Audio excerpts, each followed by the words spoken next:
There's a truth women never admit, a truth that haunts them quietly long after the moment has passed. It's the chilling realization that comes not when she hurts a toxic man, not when she pushes away someone weak, but when she wounds a man who was truly good to her, a man who showed up, a man who cared, a man who listened, protected, supported, and loved without conditions. And the deepest fear she carries, the fear that creeps into her chest late at night, is this: what if the good man I hurt is gone forever? What if I pushed away the one person who actually meant it? Because a good man's silence is different. His distance is different. His absence is different. When a good man withdraws, the world around him doesn't rage. It goes still, and that stillness terrifies her, not because he's punishing her, but because he's finally done trying. A good man doesn't announce when he's reached his limit. He doesn't threaten to leave. He doesn't create dramatic exits. He simply stops giving the parts of himself she took for granted. His conversations grow shorter. His availability shrinks. His energy returns to himself. And the woman who once assumed he'd always forgive, always return, always stay, suddenly realizes she miscalculated his strength. Good men don't walk away in anger. They walk away in clarity, and clarity is irreversible. Before we dive deeper into why this fear hits women so profoundly and why losing a good man shakes them more than they will ever admit, make sure to like, comment, and subscribe, and turn on all notifications to become a stoic soldier. And anchor today's message by dropping this empowering phrase in the comments: "My peace is my boundary." Because today we're uncovering the quiet truth behind what women fear most after breaking a heart that once held nothing but pure intentions. Now, let's begin. The moment that shakes her the hardest is when she realizes, often too late, that good men don't do circles. They don't leave to get attention. They don't pull away to manipulate. They don't retreat to test her loyalty. A good man leaves because he finally understands the truth. His love is no longer being received with the respect it deserves, and that's the point of no return. At first, she thinks he's just hurt, that he'll calm down and come back the same way weaker men do. She assumes his kindness means softness, that his patience means he'll tolerate anything, that his heart makes him predictable. But then she sees something she never expected, a shift in his eyes, a steady calm in his tone, a new sense of direction in his energy. She realizes he isn't emotionally shaken, he's emotionally done. Good men don't walk away often because they don't love lightly, they invest deeply, they try sincerely, they give more chances than most deserve. But when their soul hits its limit, when their spirit finally says enough, their exit is permanent. She may send a message, she may test the waters, she may try to pull him back into old patterns, but the man she once knew doesn't respond the same way. His warmth has cooled, his attachment has dissolved, his availability has disappeared. That's when it hits her. He's not upset. He's finished. And that realization carries a weight she can't shake, because she didn't just lose a man. She lost a man who would have done anything for her. And that kind of loss is a pain she feels long after the moment passes. What she fears even more than losing him is losing everything that came with him, because a good man doesn't just give love, he gives goodness, he gives loyalty, he gives patience, he gives emotional safety that money can't buy and looks can't replace. He gives a sense of home, a sense of calm, a sense of being genuinely cared for. When she loses a good man, she doesn't just lose a partner, she loses a sanctuary. And that loss hits in waves. She notices it the first time something goes wrong in her life, and he's no longer the person she can call. She notices it when someone else gives her attention, but the connection feels shallow, forced, or transactional. She notices it when she meets men who are cold, inconsistent, self-centered, or distracted. Men who do the bare minimum, while he once gave the absolute best of himself without being asked. Goodness is a rare currency in this world, and she only realizes its value when it's gone. She remembers the way he listened, the way he reassured her when she doubted herself, the way he made her laugh on days she felt broken, the way he brought stability into moments of chaos. She remembers how easy it was to open up to him, how natural it felt to trust him, how safe she felt in his presence. And suddenly she understands how much she lost. She didn't just lose a good man, she lost access to goodness itself. The very goodness she once believed would always be there, and that realization doesn't fade, it lingers, it aches, it haunts, because deep down she knows another man might replace his title, but no one will replace his heart. What women fear most after hurting a good man is not his anger, it's his silence, because a good man's silence is never passive-aggressive, never manipulative, never a game. It's final. It means he has nothing left to give, nothing left to fight for, nothing left to explain. And that terrifies her in a way shouting never could. A man yelling is still emotionally involved. A man arguing is still trying to be understood. A man explaining himself still wants repair. But a man who goes quiet, a man who stops reacting, a man who steps back into himself with calmness and clarity, that's a man who has accepted the outcome. That's a man whose heart has closed on its own, not out of spite, but out of self-respect. And that's the silence she fears most because she knows she caused it. This silence is heavy. It's real. It's irreversible. It's the kind that doesn't come with a countdown, doesn't come with warnings, doesn't come with, let's talk later. It's a silence that settles into her world like a shadow, soft, dark, and undeniable. She checks her phone more often. She replays conversations in her mind. She tells herself he's just busy. Even though she knows the truth deep down, she feels the absence of his good morning texts, his steady presence, his predictable kindness, and every hour that passes without a word from him confirms her worst fear. He meant it when he walked away, because when a good man goes silent, he isn't punishing her, he's protecting himself, and she knows, whether she says it or not, that silence is the one wound she can't bandage, the one distance she can't close, and the one consequence she never expected him to enforce.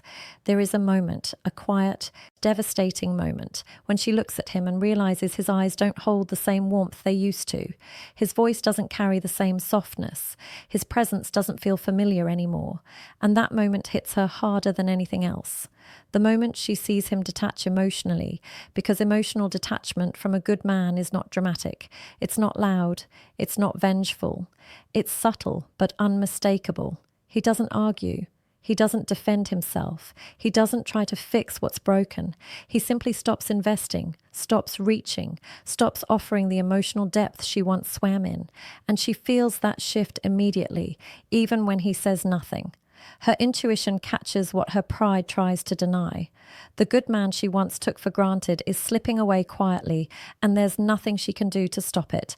This detachment is what terrifies her most because it isn't temporary. It isn't a phase. It isn't a test. It's transformation.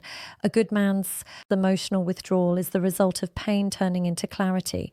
It's the point where his heart stops hoping and starts healing. It's where his love stops flowing outward and returns inward.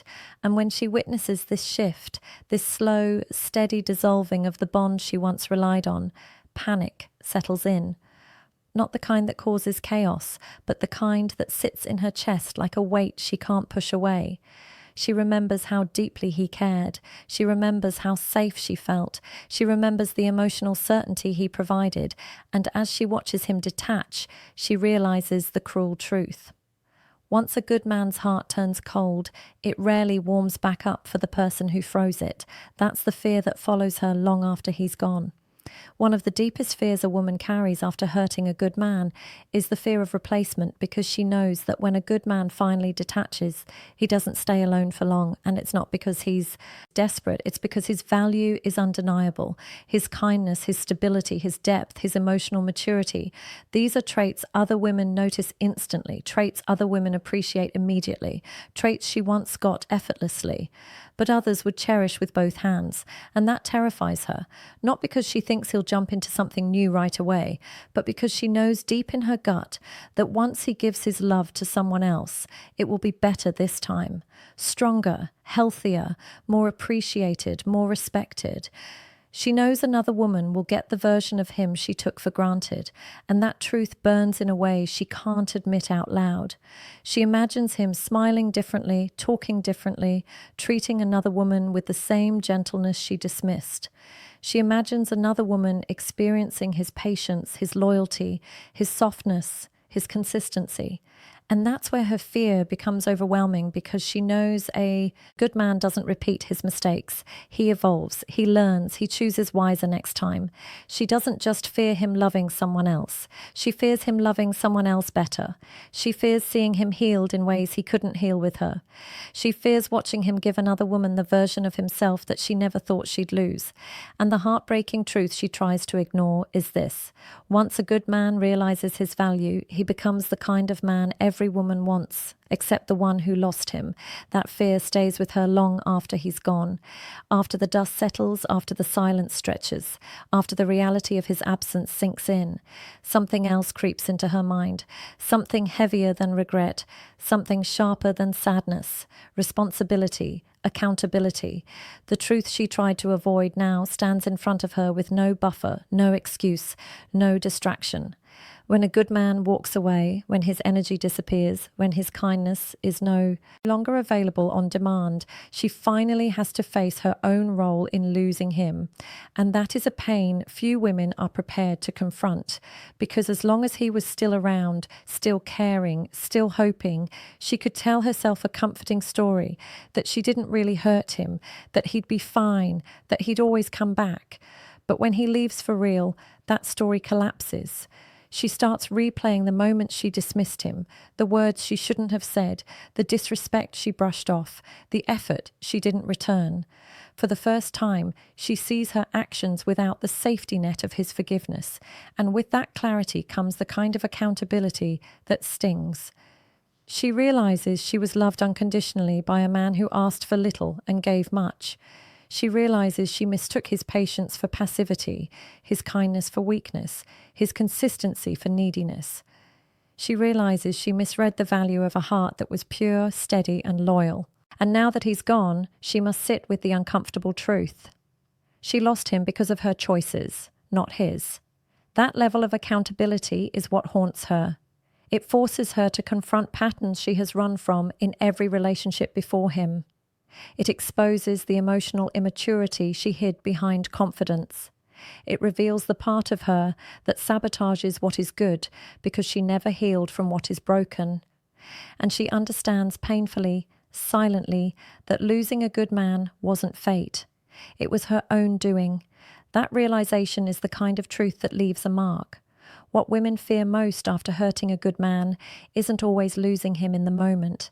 It's the long shadow that follows afterward, because losing a good man leaves a mark on her reputation, not in a gossip sense, but in a spiritual, emotional, and psychological sense. She carries the knowledge with her quietly, privately, that she let something rare slip away, and every new man she meets, every new connection she entertains, every new relationship she tries to build reminds her of what she had and how she mishandled it. She starts to see the difference between the men she encounters and the man she lost. She notices how other men don't listen the same way. They don't care the same way. They don't commit the same way.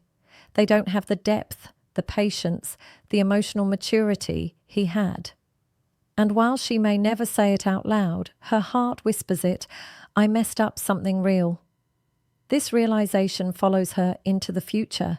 It colors her expectations. It shapes her choices. It becomes a quiet ache she carries, because every time a man disappoints her, every time someone treats her casually, every time she encounters indifference or disrespect, she's reminded of the one man who didn't. And this becomes her internal reputation, the woman who ruined it with a genuinely good man. That label isn't spoken, but it lives in her. It's reflected in her regrets, in her comparisons, in her nightmares, in her prayers for another chance she knows won't come. Because once a good man leaves, once he evolves, once he becomes unavailable emotionally, mentally, and spiritually, she is forced to live with a truth that weighs more than any breakup. She became the villain in the story of the one man who would have given her the world, and that is a reputational burden she carries long after he's gone. One of the deepest fears a woman experiences after hurting a good man is watching him glow up, watching him evolve into a version of himself she never imagined, a version she never got to witness, a version she will never again have access to, Because when a good man is wounded, he doesn't stay broken. He rebuilds. He rediscovers his worth. He pours into his body, his purpose, his discipline, his ambitions. He climbs out of the pain with intention. And when he rises, he doesn't just heal, he transforms. His confidence sharpens, his boundaries strengthen, his standards increase. His energy shifts from giving too much to giving only to those who deserve it. And she sees all of it. Maybe not up close, maybe not through direct contact, but through the distance she once asked for. She sees the growth, she feels the elevation, she notices the glow, and it terrifies her, not because she's jealous of his progress, but because she realizes his progress highlights everything she lost. She sees other women noticing him, women who recognize the value she overlooked. She sees him becoming happier without her, healthier without her, more stable without her. She sees him becoming the man she always wanted him to be. But now it's happening for someone else, for a future she's no longer a part of. And that's the fear that hits the deepest. The fear that her actions didn't just push him away, they pushed him into becoming the best version of himself after she was gone. She didn't just lose him. She lost the man he became, the man he should have been with her, but wasn't allowed to be. That glow up becomes a silent reminder echoing through her mind. He became the man I always needed right after I broke him. And that is a fear she carries quietly, relentlessly, and forever. And now we reach the truth that cuts through every layer of this story. The truth women fear most after hurting a good man. Not that he's angry, not that he hates her, not that he wants revenge, but that he heals without her, that he finds himself, that he grows stronger, wiser, calmer, that he discovers a life where her presence is no longer needed, no longer missed, no longer part of his future. Because when a good man finally closes the chapter, he does it with a level of peace that feels irreversible. He doesn't look back. He doesn't reopen doors. He doesn't break his own heart trying to rewrite what already ended. A good man moves forward with grace. And that grace becomes the one thing she can never bargain with. That's what she fears most, the unshakable truth that she lost the kind of man who doesn't come twice in a lifetime. And if this message hit you, if it reminded you of your value, if it helped you remember the kind of heart you carry, then make sure to like, comment, and subscribe, and turn on all notifications to become a stoic soldier. And anchor today's lesson by dropping this final phrase in the comments. Losing me is the lesson. Thank you for watching, brother. Stay grounded, stay disciplined, and never regret walking away from someone who didn't honor the goodness you gave so freely. Music.